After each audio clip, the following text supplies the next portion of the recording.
Hello, film freaks, and welcome to another edition of the KFS Film Session. DJ Zullo with you as the New York Knicks head into the All-Star break for a much-needed rest at 36-18, hoping to get some players back healthy. OG Anunoby should be back soon after the All-Star break. Mitchell Robinson, a little more concerned about when he's going to return, but the break is going to be huge for those two players, and then for the players that are healthy and playing, some much needed rest to recover and get ready for what is going to be a sprint to the finish line here in the second half of the year post All-Star break.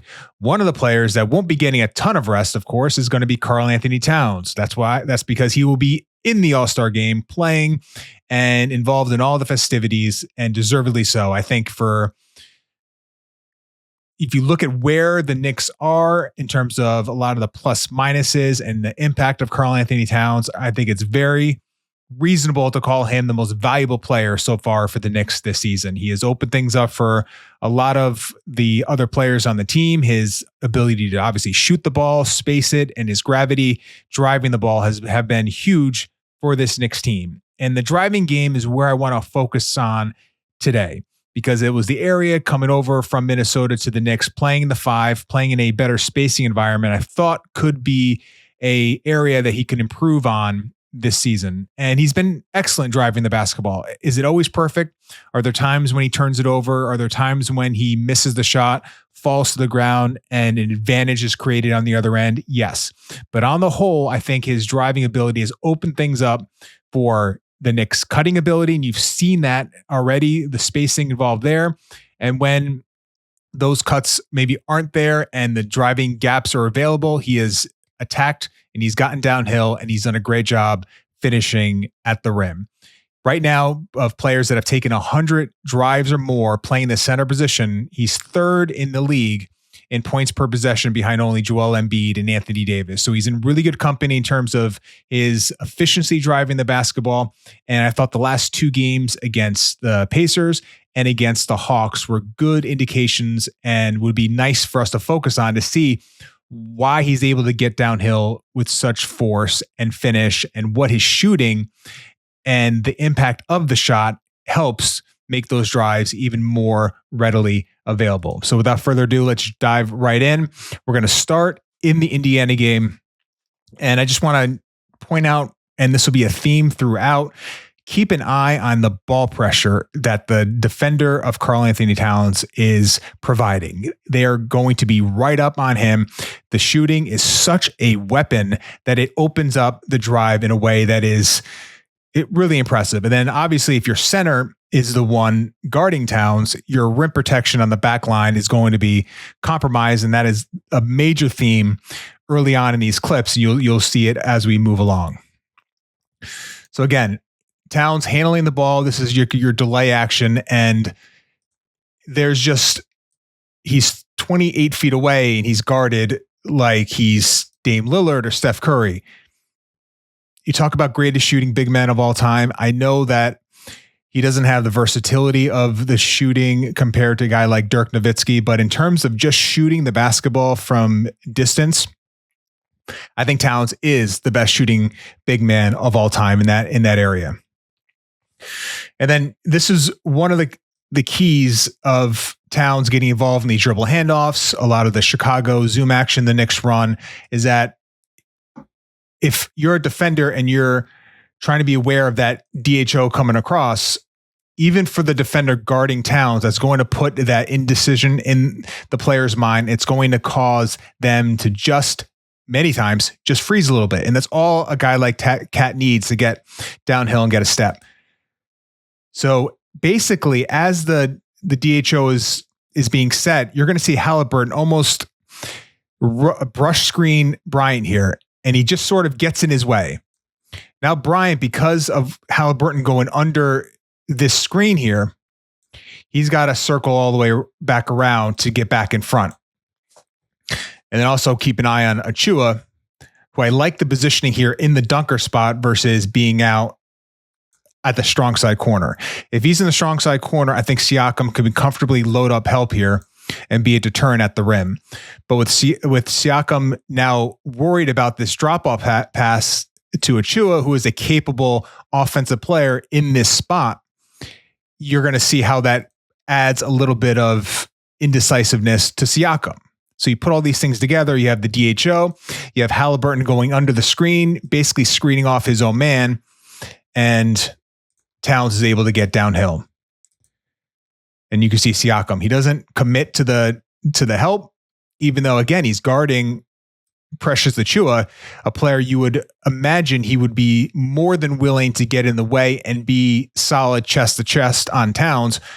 But he is worried about this stump off pass and Achua in the dunker spot. Again, he's a threat there. So you have to be at least worried and concerned about that. Fake DHO, Towns downhill, and he's really good at these pickups here. So he'll go, in this case, he's going to tuck it almost like a running back. So you can tuck it with your strong hand. You can give it a low pickup, high pickup. There's many different ways, but he's good at trying to maintain control of the basketball when these players are trying to dig at the ball. So Siakam tries to swipe down, but again, he's moving the target. You see the ball now shift to the left side of his body as Siakam reaches to his right side. That's just thousands and thousands of reps, a lot of training, a lot of development, but guard skills from a guy that's your center. Protects the ball and gets to the rim. Now we're going to get to a sideline out of bounds. And again, ball pressure. All right. It's all goes back to the shooting. Look where Toppin is guarding Towns and where Towns is standing. How many big men in the NBA's history provide this sort of on-ball gravity at this spot of the court? And now we're just attacking the hip. We're going through the hip of Toppin, who is going because of the lack of strength. Towns is just getting to this hip right here.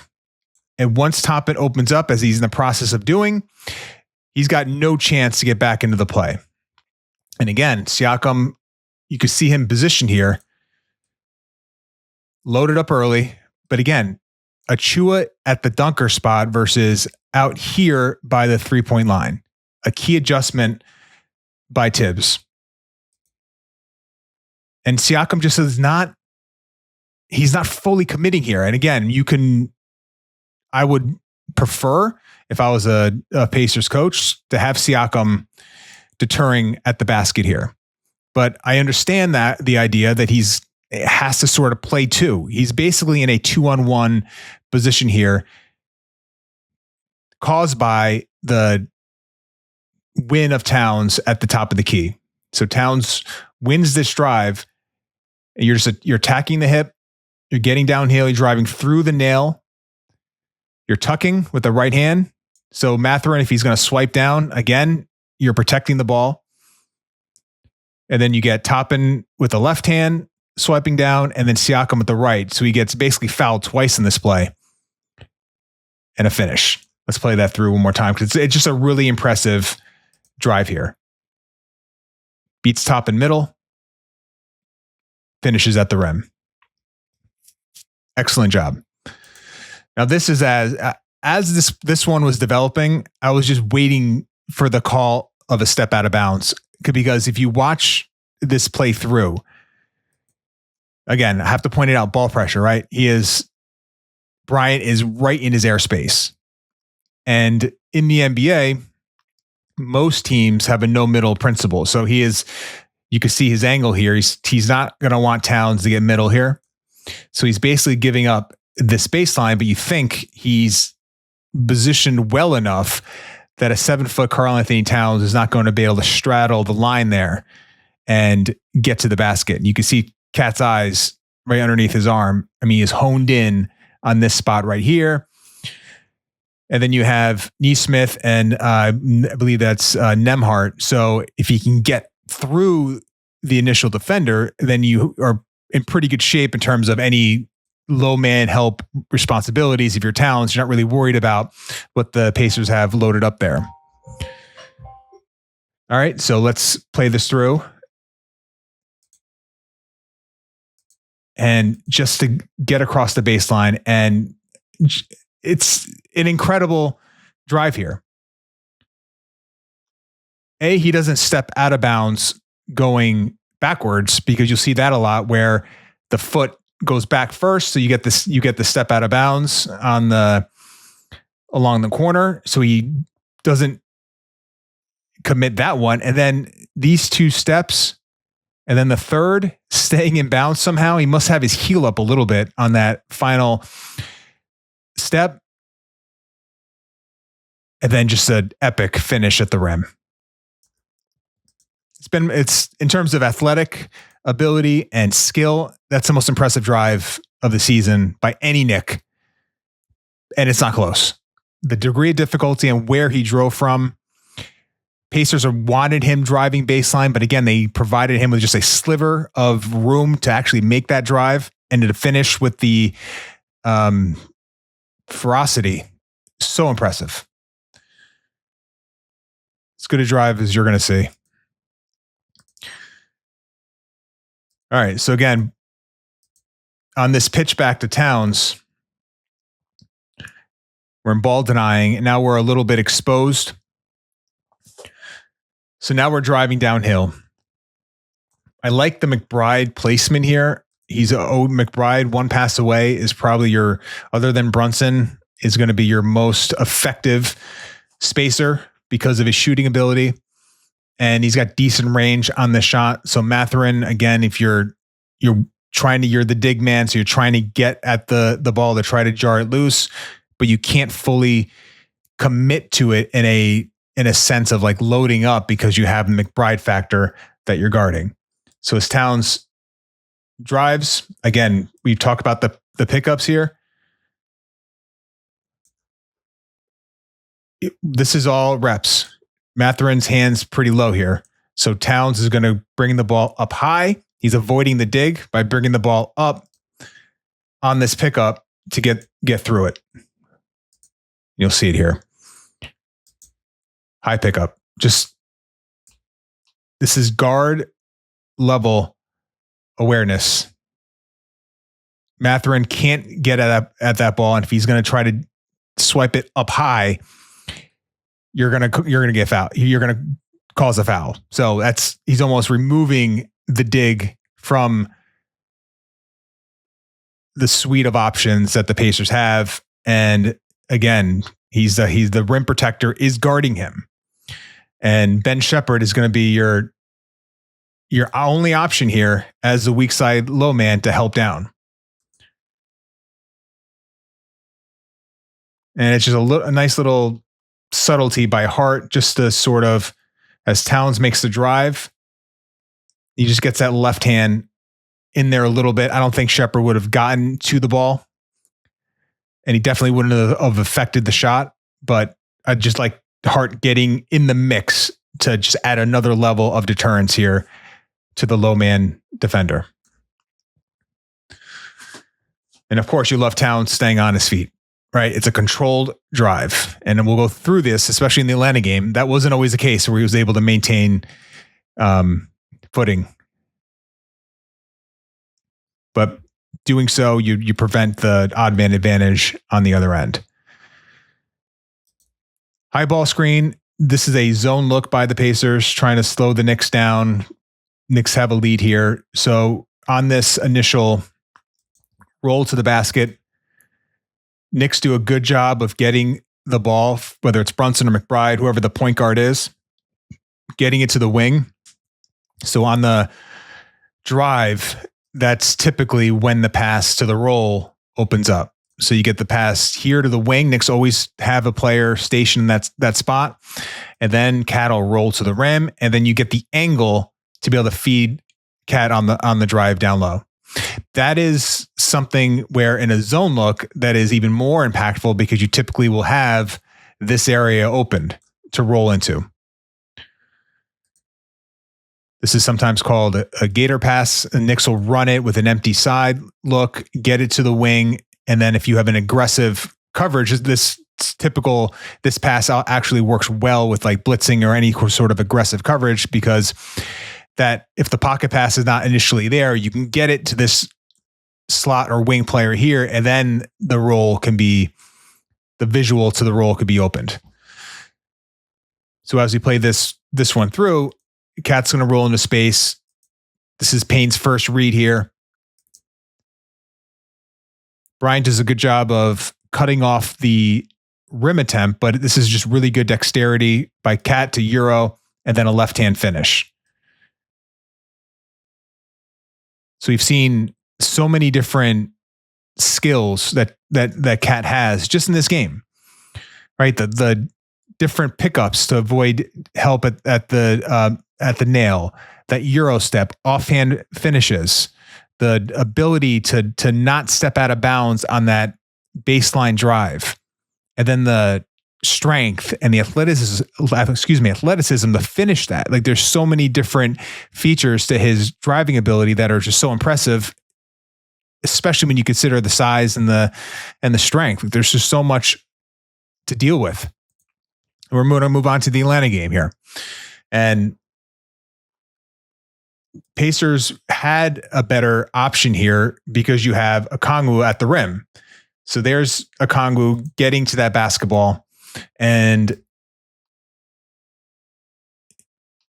he's loaded up. So this is what Siakam wasn't really doing. So Siakam, remember, was more concerned about Achua, who was basically going to be right about here. Achua now is spaced out to the 3-point line. So Okongwu is basically preloaded to take away the rim. That's why I much prefer Achua to be at the dunker spot, just to give the big something to worry about. If Achua is at the 3-point line, it's not really going to be something that's going to worry a big. Now, Achua is always going to make this cut. He's been drilled time and time again that if you're not being guarded at the 3-point line, and especially in the corner where he's typically stationed, cut to the basket.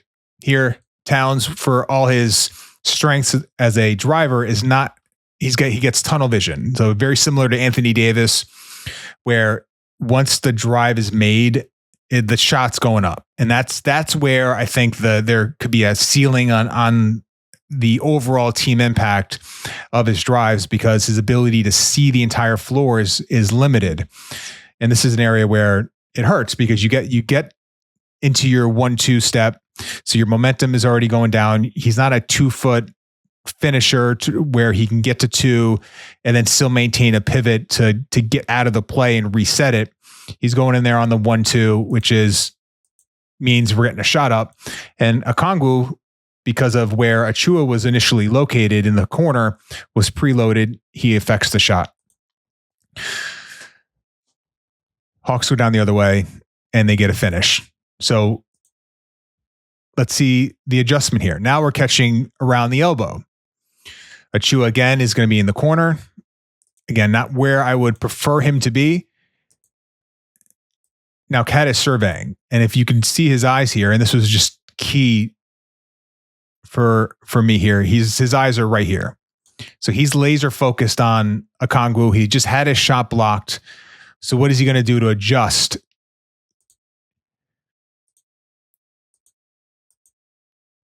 Single dribble.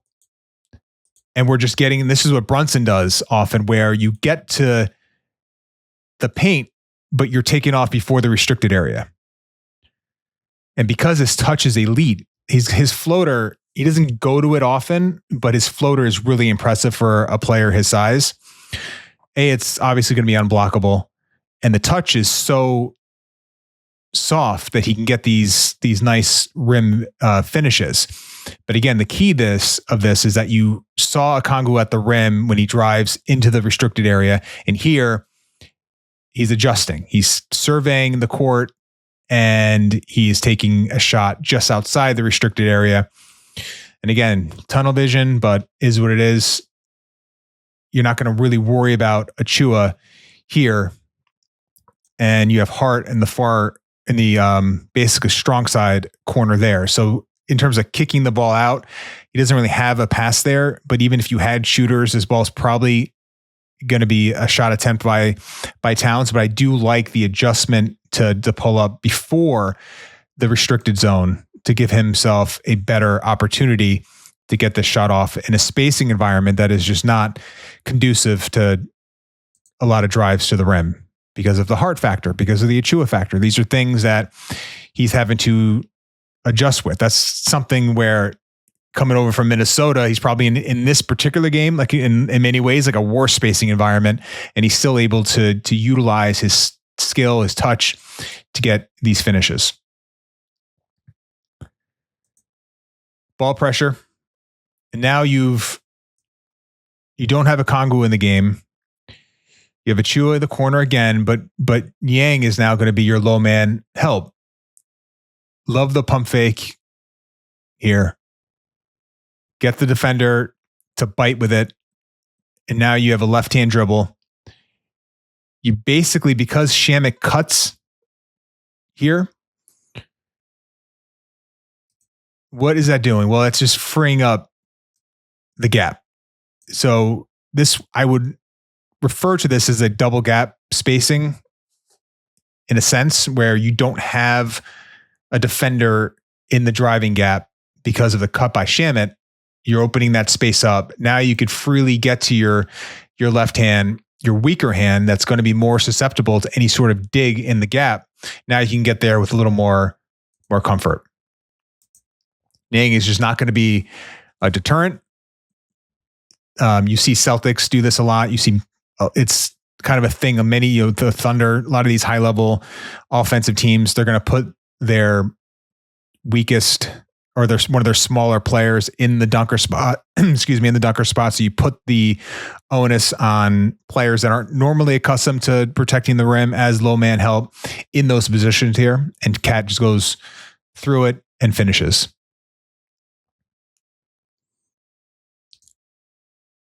A lot of ball pressure again.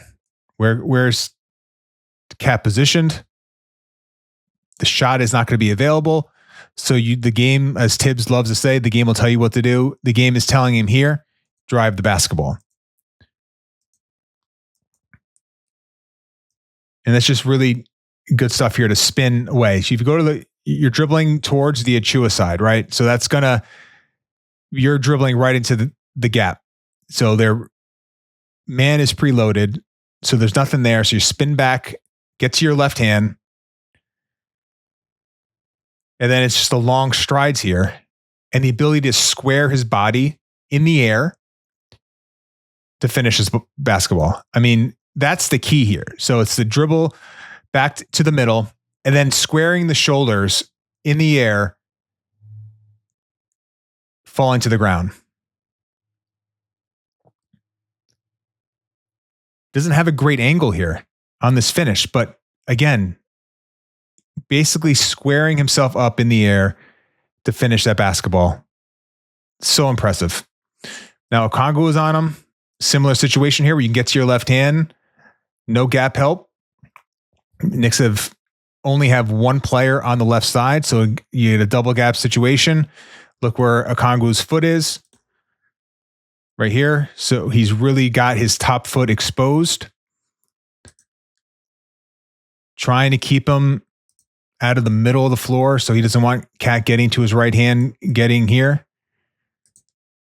Game will tell you what to do, right? So Cat's just taking the dribble to his left hand. And again, that ability to get himself squared up while taking the contact here. Beat the top leg, square to the basket, high finish. And a little flex. So many different options as a finisher.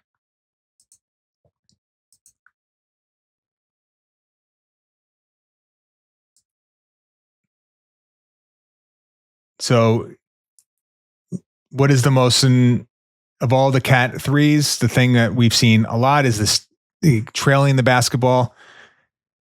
Him shooting from basically the logo on some of these catch and shoot opportunities, trailing the play, huge. It puts the fear of God into NBA teams. Watch Okongwu react to it. Just fly. I mean, it's a terrible closeout. As you're not in a stance, you're just kind of running. You're running him off the line, which I guess is you're doing one thing, but you're just giving up a complete blow by.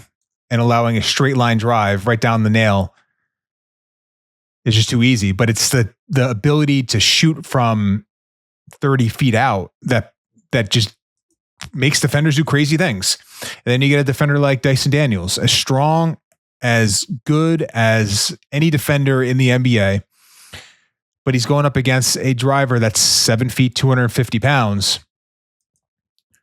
and he just moves them out of the way. So strength to move him out of the way, and then the strength to finish here. So tough. Knicks run a little split action. So here's where Cat's ability to pass the ball comes into play, and it's all intertwined. So his passing, his shooting, his driving, all these different areas kind of play off each other. They add all three of those specific traits builds on each other. So the passing opens up the shooting opens up the driving, and all these different areas. And you get some split cut action with Brunson and Bridges, little flare screen, head fake, get to the rim. The ability to manipulate the basketball. Huge hands. This is that play earlier where in the Indiana clips early on where he fakes this DHO and gets downhill. So now we're going to get the help coming over. Kongu trying to get into position here. And then Achua, he's been coached to make that cut, gets to the dunker spot, and finishes. So if Achua is going to be in that corner, you're not going to guard him. So you have to cut. And Cat from a standstill, and this is the key here for this pass, he gets to a standstill, picks up his dribble, and then he's able to make the pass. It's when, Cat gets into his passing on the move is where he's limited. We just talk about for a minute where he has the ball right now and the fact that he's able to maintain control of this. You can just do so many things here on the pickup. And then finds Achua for the dunk.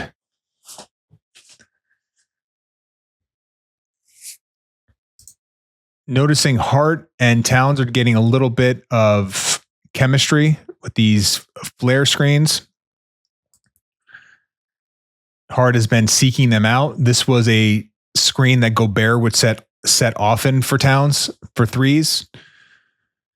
It's why Towns was, he had a higher 3-point rate with Gobert on the floor last year, because Gobert was really honed in on trying to generate threes for Cat.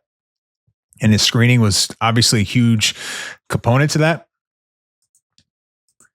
Knicks are running their pistol set 3-man action, but Towns is going to drift out off this flare. And then the gravity of the shooting opens up the passing. All these traits building on each other. Hart slips it. Rolls to the basket. Knicks have 5 shooters on the court. Hart, a willing shooter, but he's the worst shooter on the floor. And that's always going to be a benefit. You have Shamet in the corner. Obviously, Brunson being basically face guarded by Daniels, and then Bridges here. So you have plenty of spacing, plenty of room for Hart to roll into.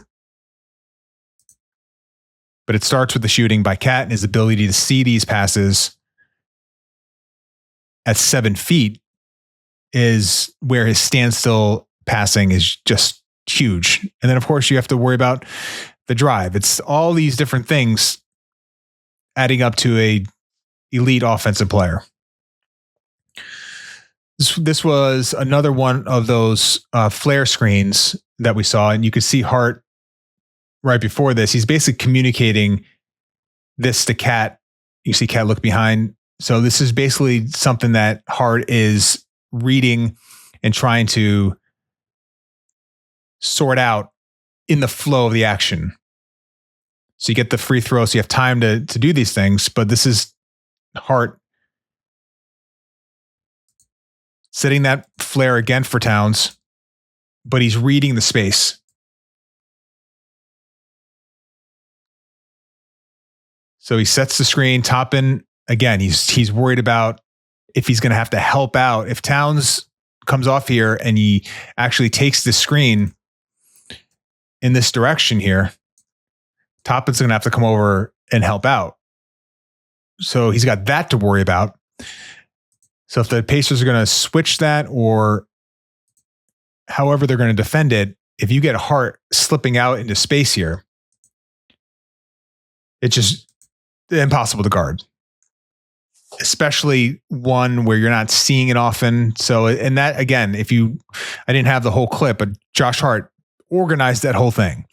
And if you can get him developing more chemistry as a screener for Towns, that's going to open up different ways of attack for a Knicks team against the elite defensive teams like the, Celtics, the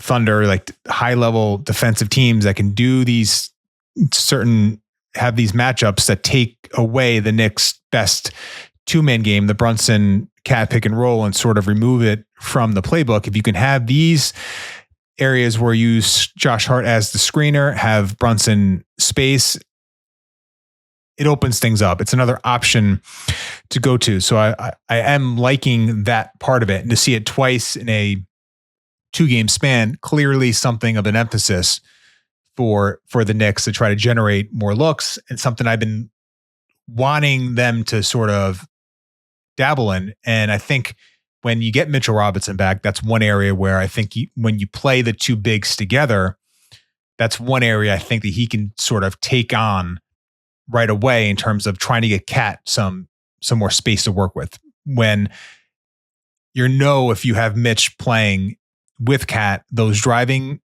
angles that we were seeing, especially in the Pacer game, and then even in the Atlanta game, where those are wide driving gaps, those driving gaps are going to be more constricted. So where can Robinson sort of utilize his screening and his ability as a 7-foot, large human to generate some threes for Cat? But the driving where we started this, I think, is so important because his passing is such a weapon as a standstill passer that if you utilize that piece of it, then you can weaponize the driving. Like those, as I said earlier, they can go hand in hand. And that's been a really impressive aspect to Towns' season this far is how he's utilized all his different skill sets to, sort of build upon each other. And I think you saw some of those clips in the session today. So with that in mind, next week we'll have another session in terms of what the topic will be. More to come on that. If you guys aren't, please subscribe to the YouTube channel. If you're not subscribers already, it does a world of help for us to get the word out. Share it around. And if you're not a Patreon subscriber, you can always check that out. There's a link below for that if you want to get more exclusive content from myself, from Benji, from Macri, all the guys over there. So a lot of stuff over at Knicks Film School that we have to offer. So do it all. Do as much as you want, or do all of it. I think we're providing a lot of good content for you all, and would love for you to continue to support us. Until next time, this is DJ Zullo for a KFS film session. Hope everyone's enjoying their day, and we'll talk to you soon.